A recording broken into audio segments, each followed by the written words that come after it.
We're here today for Melanie Locke's dissertation proposal. I am the acting assistant dean in place of Dr. Lisa Pallett. And right now I'd like to turn it over to her chair, Dr. Lauren Moriello. Thank you. Hi, everybody. Welcome. We are excited, Melody, to hear about your research and your proposal this afternoon. You had the opportunity to meet everybody and do introductions earlier today. So what I'm going to ask you to do is introduce yourself first to all of us, just to make sure that we know who you are, and then we'll get started with your research. Are you able to share your screen, or would you like me to do the PowerPoint? You could do the PowerPoint. That would be great. Good afternoon again, everybody. I think everybody on here I spoke to earlier at the new Dr. Kennedy's defense, which was amazing. But this afternoon, I am looking forward to sharing with you information about my proposal. So good afternoon, all. I'm Melody Locke, and I want to thank you for assembling to learn more about my proposal for research on alternatively certified perceptions of preparedness for the management of classrooms and student behavior. Today, I will present the purpose, the significance, the theoretical framework, the literature review, and the methods intended for the study. Excuse me.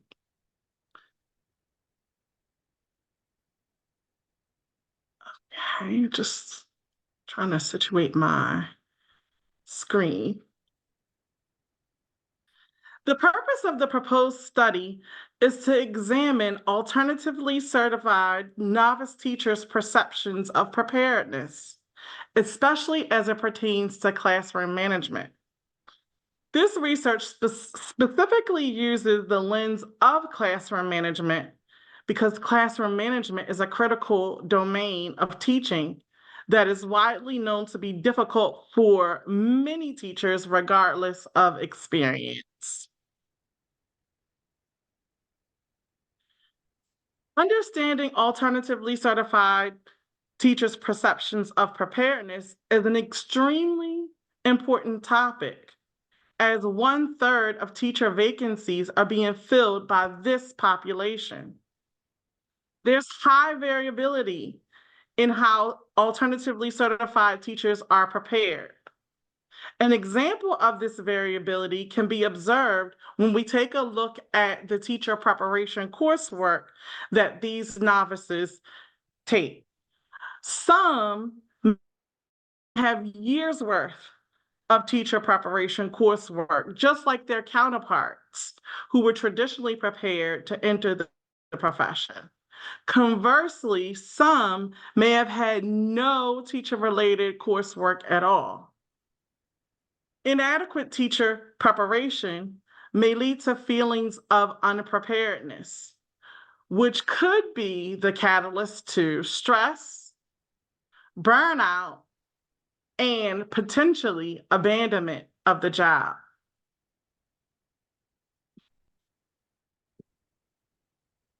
This study intends to apply the theory of challenge and support to help examine how novice teachers' preparation impacts their perceptions of preparedness. It will glean from Sanford's research and his suggestion to focus on curriculum to best support new college students, and Dallaw's scholarship, which promotes the utilization of mentors to best support new teachers. The theory suggests when a novice experiences low challenge and low support, they are considered to be in the state of stasis. This state development is unlikely. When a novice experiences low challenge but high support, they are considered to be in the state of confirmation. This state is a little tricky because they may miss the opportunity to independently master key concepts and have a false sense of their abilities to perform necessary job-related tasks. Novices who experience high challenge but low support are considered to be in a retreat phase and may stop performing and possibly leave the profession. However, a new employee considered, who has experienced high challenge, but also receives a high level of support, is considered to be in the growth phase. And this is optimal. This is where development is likely to occur. The theory supports the idea that when we have a new teacher in this state, perceptions of preparedness are stronger. Prior research compared outcomes from teachers who were prepared for the teaching profession through a traditional teacher preparation program to those who have entered through an alternative certification pathway. Experiences yield stronger perceptions of preparedness. Darling Hammond, a leader in educational research, suggests that novices feel better prepared when they have engaged in very specific, high-quality teacher preparation experiences. Some examples of those high-quality components of teacher preparation are when the content of theory and the tasks assigned during clinical experiences are rooted in standards of professional practice and performance, and when curriculum topics are practiced in well-supervised clinical experiences. Existing literature provides data about novices who have had some experience with teacher preparation. However, this research seeks to fill a gap in the literature regarding understanding the perceptions of preparedness of novices who have had very little or no pre-service preparation. Study design will utilize a parallel convergent mixed methods design. Data from both the quantitative phase and the qualitative phase will be analyzed separately. Results will be merged to gain insights that otherwise would not be available had the study just been a quantitative solely or a qualitative solely. Quantitative data will be captured from the 2020-2021 iteration of the National Teacher and Principal Survey to answer research questions 1 and 2. These data will be provided from a sample of about 76,300 public, private, and charter school K-12 teachers in the United States. Question 1 asks, how do the pre-service experiences, gender, and racial characteristics compare between teachers from traditional and alternative pathways? And research question 2 asks, what is the relationship between pre-service preparation pathways and teacher perceptions of preparedness for the management of classrooms and student behavior? Qualitative component, will gather data from interview responses of at least 6, but no more than 12 alternatively certified novice teachers. Research question 3 asks, how do novice teachers prepared through alternative certification describe the challenges and supports they had in pre-service preparation as it pertains to classroom management? And research question 4 asks, how do novice teachers prepared through alternative certification describe their experience with classroom management in the first 3 years of service? Thank you for the opportunity to share the components of my proposal with you today. I will entertain any questions that you may have at this time. Okay, let's open up for questions. I can start. Nice work, Melody. Thank you so much for sharing your research with us. Will you talk a little bit about how you settled on the theoretical framework that you plan to use and why you think it's most appropriate in this study? Yes, the theory of challenge and support actually pulls from two scholars. So we have originally the work of Sanford, who really took a look at how new college students should be supported. And a lot of his work really dealt with looking at their coursework. Years later, Dallas continued that same theory of challenge and support by looking at teachers and how they are supported by the human aspect through mentors.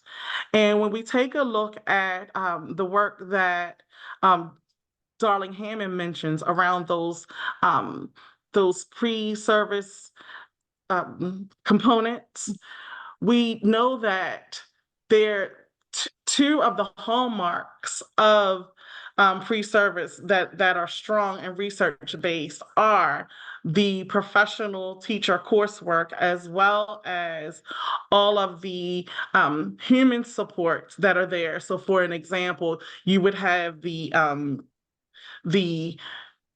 professors at the university level, you have the principal of the school in which student teaching may take place.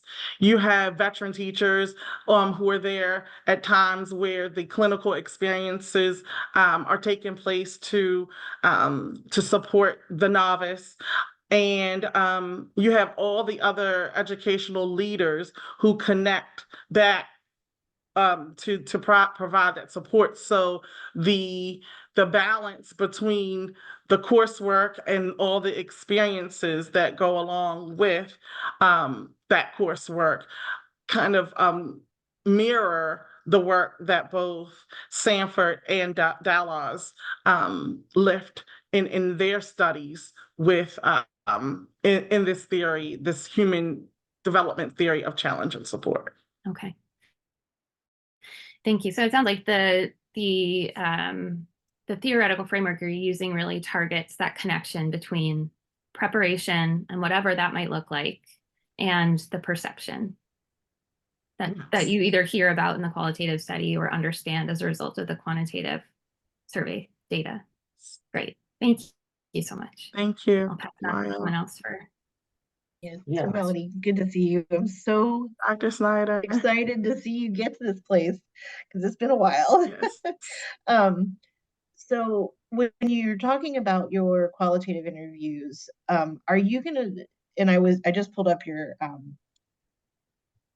the proposal to see, and I didn't see it in my quick rescan. How are you trying to get diversity, I guess, in terms of, Title I, non-Title I, urban, suburban, rural? Are you going to try to get that diversity? Because I think that those challenges and supports are very different in those schools, and so it looks differently. And I'm wondering if that is a factor that you're considering in your recruitment. As a part of the recruitment, I'm looking to use social media and with that, try to broaden the scope from where the participants will come. I'm looking to connect with various districts.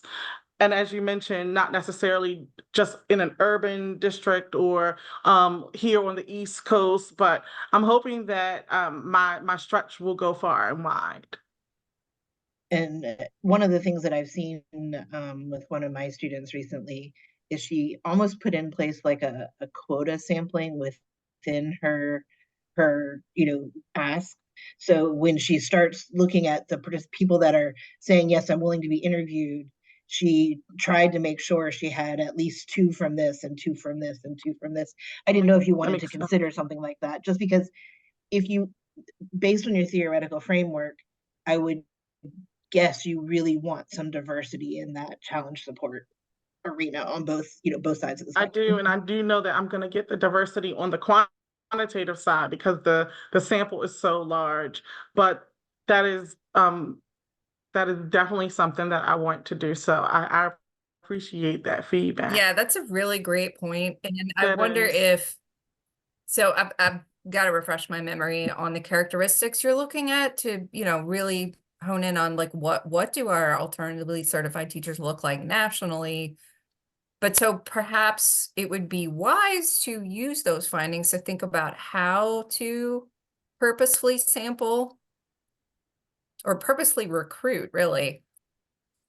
Because you can put out an all call on social media, but then you won't immediately know what the characteristics or where those teachers are.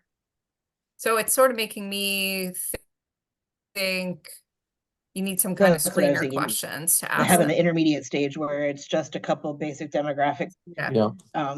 characteristics of, what did your what did your alternative certification process look like, and where do you teach? Urban, suburban, rural, Title I, non-Title I, special school, public school, etc.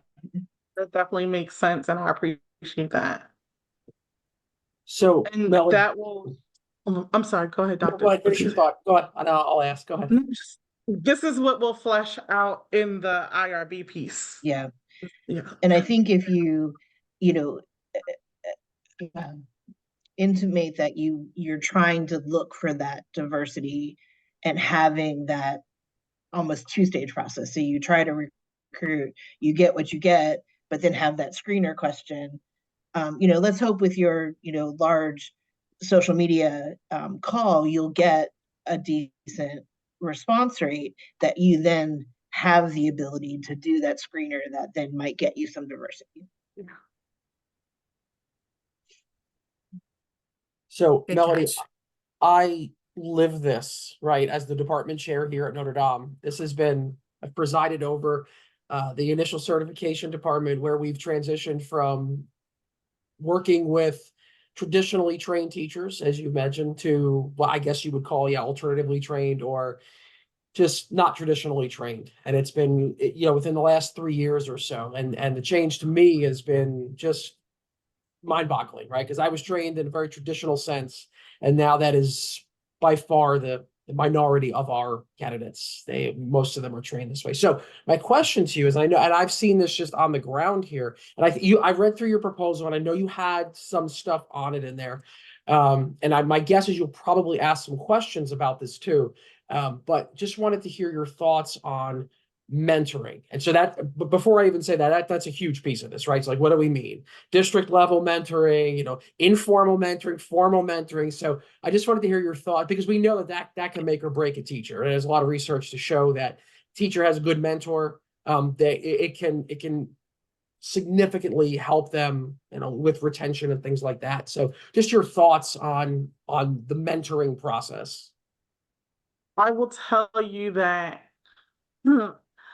even though my research, the focus is on what happens prior to walking in day one, I will tell you that as someone, I have lived this. By virtue of my English degree, I was able to walk in with no pre-service courses, no pre-service student teaching, and teach sixth grade English for 11 years and feel very underprepared to do so.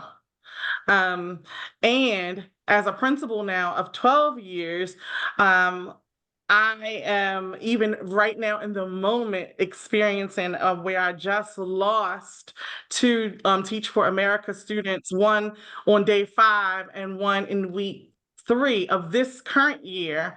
And in our exit conversations, both of them indicated feeling that they had a high level of challenge and a low level of support from Teach for America, even prior to walking into the classroom.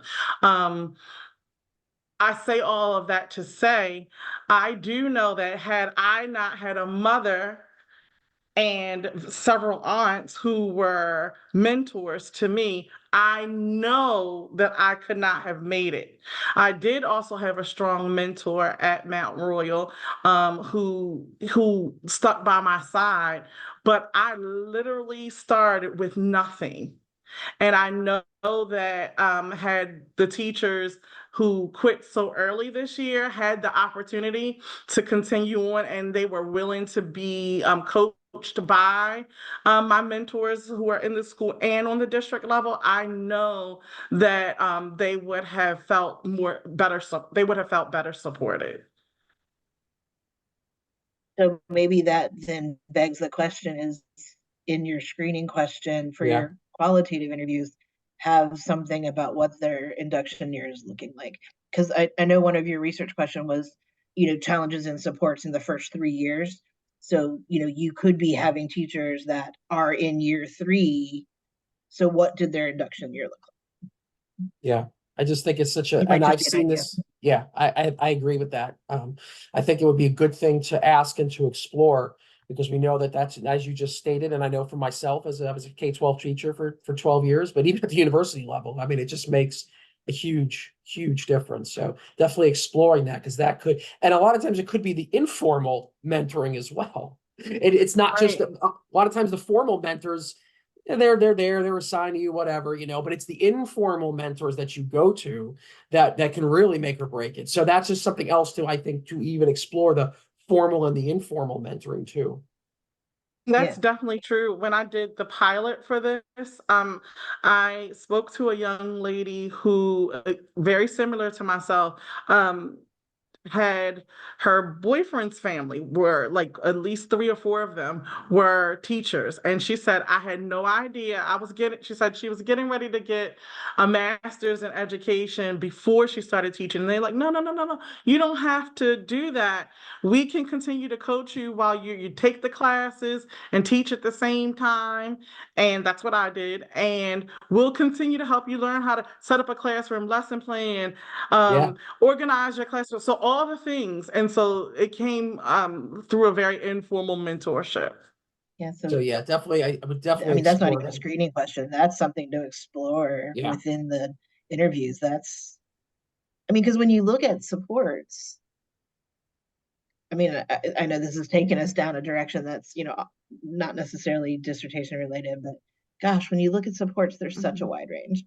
And it depends on what kind of classroom they're placed in. I mean, Yeah. are they, in a classroom that has a high proportion of students with special needs, and are there, AAs or pairs or whatever each district calls them in the classroom? Or are those folks routinely calling out, so they are left with no sub, no anything? Another issue is like too many unaligned supports. Like there's some research that, if you look at first year teachers and you draw a graph of all the different people who are telling them how to do things, it gets crazy really quickly, and it works at cross purposes. So there's probably a good balance in there that I like state of the art research there. What is the right amount of support and how many people? And Melody, what you I bring love up this topic. is how often it's those informal people, not people who are like designated or who are Yeah. paid by whoever to do this. It's the people that you feel comfortable with enough to be able to go to and say, look, this is what's happening. How do I deal with, this that's going on? I also have a question about participants. I love the suggestions that you guys made about, having those screeners to figure out, diversity of your interviewees. In addition to that, how are you going to encourage those participants once you find because it's a chunk of time, right? And, with beginning teachers, right? That is certainly a valuable commodity. Are you going to maybe have an incentive? And I know in your talk just a moment ago, you mentioned between 6 and 12. And I was thinking in what you wrote, I believe you said a minimum of 10. And I would definitely encourage to go like toward that higher number, like 10, because inevitably you're going to get like incomplete sets of data, just so that you have like a large number from which to kind of pull from. So I will tell you that one incentive, and I found this out in the pilot phase, is the incentive of the gift of time. And so originally I had allotted, when I first thought about this, I'm thinking, okay, I will need like an hour for this interview. And when I started thinking about it, like brand new teachers and all of what they have to do, I started thinking like, okay, if I can keep this down to a half an hour, how would that feel? And so when I did the pilot, that ran on average between like right at 30, a little bit like 35 minutes. So I think when I advertise it, I don't want to advertise too high or too long, because I think that's an immediate turn off. And I have thought about an incentive, and I guess I don't know what is appropriate. I know that gift cards possibly, but I don't know the legalities around offering that type of incentive. Here at Notre Dame, I've seen them approved in the last, I don't know, since Dr. Bloom has been the head of the IRB, where incentives were allowed. Not high, unless you do like a drawing for a $50 gift card or a $100 gift card. But if you do individual incentives, like, I think the guidance that my student was told is no more than $10 individually. I mean, shouldn't we at least offer the minimum wage or professional I hour? know, but like $30 doesn't seem excessive or manipulative. But it That's gets what we care about. expensive. We don't want anything that's Yeah, manipulative. it gets expensive for Melody too. But yeah, the one thing I've seen in the actually even I'll dig up an article, Lauren, and send it to you and to Melody. There was something about the idea of the chance at a larger drawing versus the smaller individual incentive. The chance at the larger drawing was actually a bigger draw. They compared. I'll find it.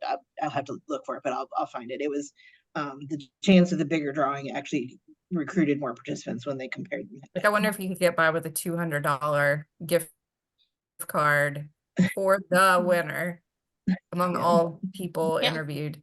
For these beginning teachers, how much money are they already spending, right, on their classrooms and things, even if it were, $75 or $100, just for your name to be entered into that drawing. Right, to somewhere like, well, I'm thinking, well, we have like Lakeshore here, but if you're going across the country, I'm just thinking Amazon, because there are a lot of teacher supplies on Amazon. If I, they always something do else, those like every third month. And I was gonna say that every third month Amazon does the thing for teachers. On certain days, the money goes farther. So it's always a good. I didn't know that. Oh yeah. You can send us all that, Angela. Yeah, I want. Oh, I just stumbled on that and on one of my many days of searching. I'm just such an Amazon abuser. I need to do it on better days. Sorry, totally off topic. Okay. What would be I guess I need to find out what would be appropriate and how to do the drawing. Yeah. Yeah, we can read that article that Angela mentioned, and then you and I can kind of think through. Maybe we can get in touch with some folks from the IRB and just inquire about their thoughts ahead of how much is too much for the single drawing. Yeah. And it's not hard to do. You just like put all the names in the hat and draw it. Yeah. Sorry, Angela. No, that's okay. No, this is a good discussion. Just one other thing, just from my experience of, my position here, something else, Melanie, I don't know, this might be more of a demographic question or something, but what I've seen about, just to give you an example from our program, about 25% of our interns are paraprofessionals. And what I found in my own experience is they form a sort of different class, and they need different needs and different types of, they have different needs, and they need different supports, because they're in a very unique position, right? Because they know the school system, they have some familiarity. A lot of times they have been given some teaching responsibilities. Generally they're not teaching whole classes, but they're working with subgroups of students and things like that. So they're in a very unique position, but a lot of times, and I actually have a little bit of research on this, I can even pass along. But it might be worth, and again, this might really just tie back into that demographics piece too, of asking them if they are a paraeducator, and maybe just looking at that as well. And that, you may find paraeducators need, this or something. So that might not hold true everywhere, but just from some of the things that I've seen, paraeducators have different needs and different levels of support. So that could be something else to think about. In the Thank you. large data set, was that one of the variables? Now I'm curious for my own knowledge, I wonder if that's one of the demographic questions that is asked to make up that data set, is number of years of experience prior to becoming a certified teacher. I do believe so. I actually think I have a copy of the survey. Yeah, because that might be something, I mean, because I know that's an EdTPA question they get asked on their demographics, is how many clinical hours of experience prior to the certification process have you had? And that's something that EdTPA tracks. Like even as a across. para and not a teacher? Yeah, it asks about basically clinical experience, and then it asks in what capacity. Mm. Whether you're an instructional helper, a full paraprofessional, or how, and it's something that I know Scale is actually tracking on a national set. So I wonder if that's a question on that survey. I don't think that on the NTPS, I don't think that paras are allowed to take that. Mm, Well, they would be teachers by the time they completed the survey. right. Even in their first year. I'm wondering, I think I remember there being a question about if you are, if this is your first year, what were you doing before? So anyway, we can riddle that out in the data set. I'm happy to support you with that, Melody. And I'll look myself. Okay. Okay. Yeah. All right. Is there any more questions? No, I think this is, it's an interesting topic. So Thank you. Okay, Melody, I'm gonna put you back in the waiting room while we deliberate. Thank you. and Andrea And too. also, yep. Dr. Kennedy. Oh, I put her in the waiting room. Okay, I was looking for the wrong one. Okay, Yeah. so there's Melody. Sorry about that. Okay, I'll get it right some point. Is she in the waiting room? Okay, so There she is. And then go ahead let me and make stop sure. the Yeah, we're recording. good. Oh, and stop recording. Yes.